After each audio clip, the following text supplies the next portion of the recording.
uma questãozinha da Unifesp. Unifesp, né? Por quê, professor? Porque, galerinha, você repare que a prova da especialista tá vindo um pouquinho longa em relação a alguns enunciados, não tá? Então, parecendo um pouquinho estilo Enem, algumas questões. Olha que questão interessante, uma questão, vamos dizer assim, não digo apenas atual, né? Mas uma coisinha que você vê muito na prática, tá bom? E ele tenta enrolar você nessa questão já. Quer ver? Olha só. Dentre outras aplicações, a radiação nuclear pode ser utilizada na preservação de alimentos, eliminação de insetos, bactérias e outros micro-organismos eventualmente presentes em grãos e para evitar que certas raízes brotem durante o armazenamento. Olha que legal! Um dos métodos mais empregados utiliza a radiação gama, emitida pelo isótopo cobalto-60. Esse isótopo é produzido artificialmente pela reação de um isótopo do elemento químico X com um nêutron, gerando somente cobalto-60 como produto de reação. Galerinha, entrou o elemento químico isótopo X, só que foi uma reação química. Reação é uma coisa, decaimento radiativo é outra, tá bom? Mas vamos continuar, preste atenção. O cobalto-60, por sua vez, decai. Agora sofreu radioatividade ali, num decaimento radiativo, ó. O cobalto-60, por sua vez, decai para o elemento Y, com a emissão de uma partícula beta de carga negativa e de radiação gama. Os elementos X e Y têm números atômicos iguais a quanto, respectivamente? Observação, o cobalto tem o elemento químico 27, tá bom? Então vamos lá, eu vou fazer para você a questãozinha. Repare que o cobalto, primeiro, ele reage quimicamente e tem a substância X. Depois essa substância X vai decair e vai emitir, no caso, partículas beta e gama e vai se transformar em Y, tá bom? Ele quer saber qual o número atômico de X e Y, tá?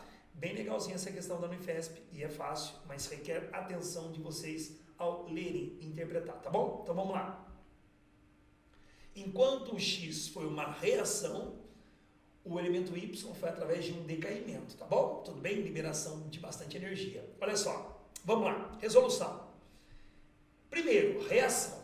Ele falou que o cobalto, ao se transformar em cobalto 27, que ele falou que o elemento químico é 27, ele falou que a partícula X emitiu um nêutron. Vamos voltar um pouquinho para você entender? Olha só. Ó, vamos lá, vem comigo aqui, ó.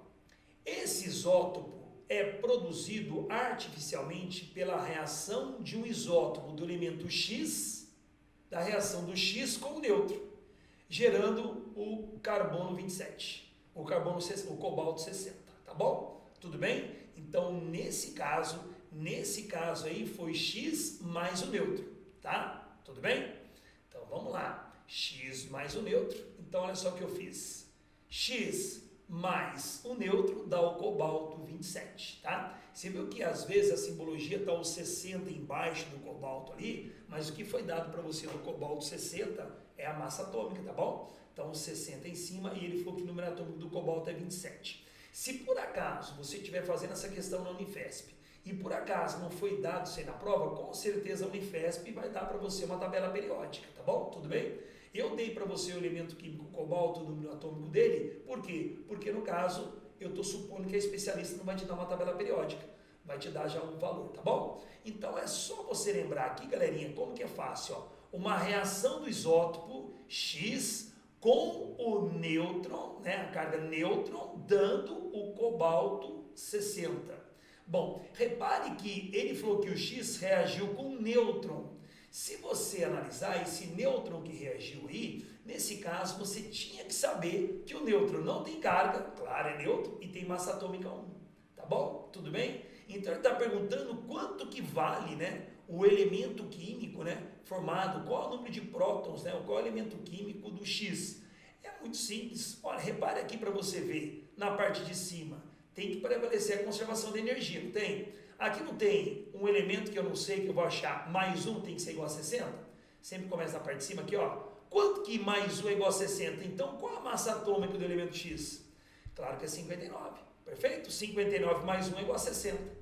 E embaixo, qual é o elemento químico, né? Qual é o número atômico do X? É o próprio 27, né? Porque 27 mais 0 dá 27.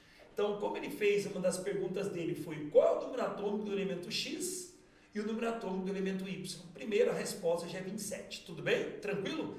Então, qual foi a ideia? É entender que aqui é uma reação química e você tem aqui o nêutron, que tem massa atômica 1 e não tem carga elétrica, tá? E nesse caso, a soma de cima tem que prevalecer e a soma também de baixo também tem que prevalecer. Então, a primeira resposta é 27, que ele perguntou quais são os elementos do número atômico de cada um. O número atômico é da parte de baixo, tá? O número de prótons, tá bom? Bom, vamos agora ver que agora, o que esse elemento vai passar agora, esse cobalto, né? Depois que foi formado. Ele vai passar por um decaimento, ele fala. Agora ele decai. Se ele decai, ele falou que ele vai transformar no elemento Y. É só você ver a leitura depois ali. Como ele se transformou no elemento Y, ao decair, ele emitiu duas partículas, né? Ele emitiu uma partícula beta e radiação, né? Energia gama, tá bom? Então você tem que saber que beta é 0 e menos 1. Então esses numerozinhos das partículas é bom você saber, tá? Tudo bem? Então vou repetir. Enquanto o X, ao se transformar no cobalto, ele simplesmente reagiu com o nêutron, o cobalto, depois que foi formado, houve um decaimento radiativo. E nesse decaimento ele transformou no elemento Y, porém ele emitiu partículas beta e radiações gama. Tudo bem? Tá ok? Então nesse caso ele falou que é uma partícula beta e uma radiação gama aqui. E ele estava querendo saber quanto que é o número atômico do Y. É só somar, ó. 60 é igual a 0, mais quanto? E dá 0. Então na parte de cima vai ser o quê? 60. Tudo bem? Fácil, né? E na parte de baixo, 27 é igual a menos 1 mais quanto? Porque aqui é 0. Então é claro que quanto que tem que ser o número que está aqui, que tirando de menos 1, que tirando 1, dá 27. Só pode ser 28, né? Tudo bem? Então fica 27 é igual a menos 1 mais 28 mais 0. Ou seja, 27 é igual a 27. Ou seja, uma questão bem legalzinha da Unifesp, que a seguinte resposta, então, você tem o Y, né? Desculpa, o X com elemento químico com número atômico 27, e você tem o Y com número atômico 28, então a resposta é 27 e 28, tá? Então a alternativa certa é a alternativa B.